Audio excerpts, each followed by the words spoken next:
కలియుగము 5000 ఏళ్ళైనాక ధర్మము నాశనమైపోతుందమ్మా.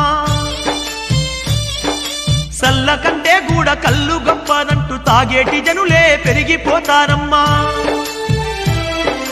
దేవుడే లేడాను నాస్తికవాదులు దేశ దేశాన ఎక్కువైతారమ్మా. నిజమైన భక్తులే తగ్గిపోతారమ్మా, కపటదారులే పెరిగిపోతారమ్మా. ఓ తల్లి అచ్చమ్మ నా తల్లి అచ్చమ్మ కాల జ్ఞానాన్ని చెబుతున్న వినవమ్మా. ధర్మాన్ని వీడి ధనము కోసమే అయినోళ్ళనైనోళ్ళే సంపుకుంటారమ్మా. అమావాస నాడు ఆకాశములో నిండు సందామామ కనిపిస్తదమ్మా. అర్ధరాత్రి సింహ సీకట్లోన మండేటి సూర్యుడు ఉదయిస్తాడమ్మా. సర్వజాతులు సంకరమై సంకరులే సామ్రాట్టులైతారమ్మా.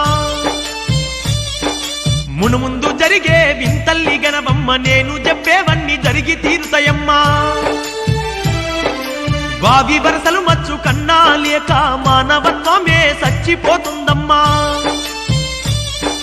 పగలేమో అన్నా చెల్లెళ్ళు అనుకుంటూ రాత్రుళ్ళు రతులల్ల మునిగిపోతారమ్మా.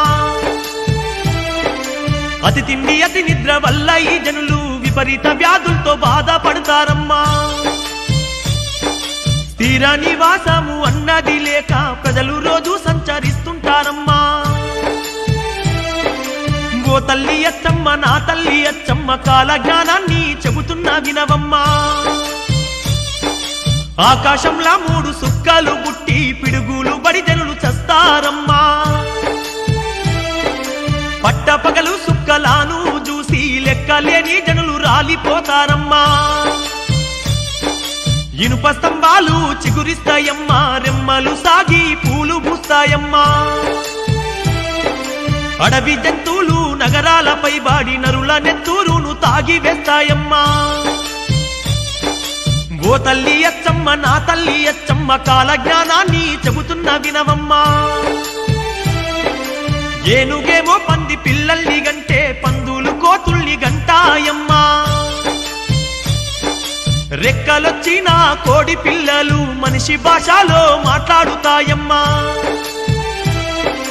ఇనపగుళ్ళు నీట దేలుతాయమ్మా, అలుకాటి బెళ్ళు మునిగిపోతాయమ్మా. భారతదేశం వందలాది ఏళ్ళు బానిసత్వంలో నలిగిపోతుందమ్మా. ఓ తల్లి అచ్చమ్మ నా తల్లి అచ్చమ్మ కాల జ్ఞానాన్ని చెబుతున్న వినవమ్మా. ఎద్దులు దున్నా పోతులు గుర్రాలు లేకుండానే బళ్ళు నడుస్తాయమ్మా.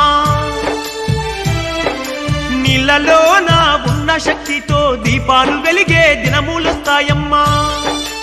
ఆ జన్మ వైరంతో ఉండేటి పులిమేక ఇక మత్యముతోని ఉంటాయమ్మా. మెదడు వాపుతో గుండె వ్యాధితో లక్షల్లో నా జనము చచ్చిపోతారమ్మా. మునుముందు జరిగే వింతల్లి గనవమ్మ నేను చెప్పేవన్నీ జరిగి తీరుతాయమ్మా. ఎంపలి చెట్టుకు నిచ్చెళ్ళు వేసే మరుగుజ్జులే పుట్టుకొస్తారమ్మా. కలికాలం మధ్యాహ్న కపట స్వాములు జనుల సంపదను దోచుకుంటారమ్మా. కాలజ్ఞానములోని ఏ ఒక్క మాట పొల్లుపోకుండా జరిగి తీరునమ్మా.